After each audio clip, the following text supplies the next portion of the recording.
Bureaucracy को इतिहास में दफन, सीसीएस फंडिंग से सुपर सुखोई प्रोजेक्ट फिर से जिंदा, आसमान में नई शक्ति भूमि तैयार।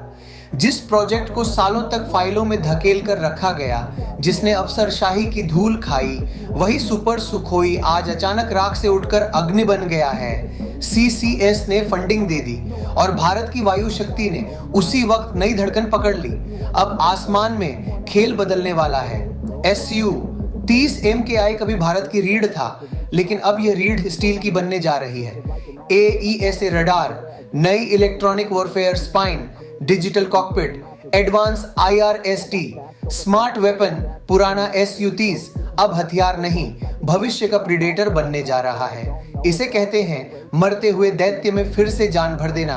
IAF की स्क्वाड्रन स्ट्रेंथ घटकर 29 के करीब है, जबकि जरूरत 42 की।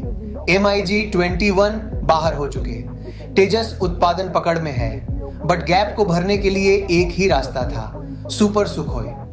यह अपग्रेड नहीं, यह भारतीय वायुसेना की सर्वाइवल स्ट्रेटेजी का स्टील संस्करण है। अब यह देरी का खेल खत्म हो चुका है। सबसे महत्वपूर्ण बात, इस प्रोजेक्ट का दिल स्वदेशी है। भारतीय AESA रडार, भारतीय EW सिस्टम, भारतीय एवियोनिक्स, भारतीय इंटीग्रेशन।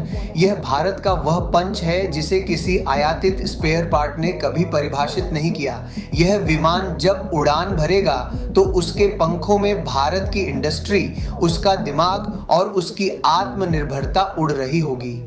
जब सुपर सुखोई हवा में गश्त करेगा तो पाकिस्तान के JF-17 की धड़कन रुक जाएगी और चीन के J-16 की शेखी ढह जाएगी। यह अपग्रेड सिर्फ रेंज या रडार की बात नहीं, यह डोमिनेशन की बात है।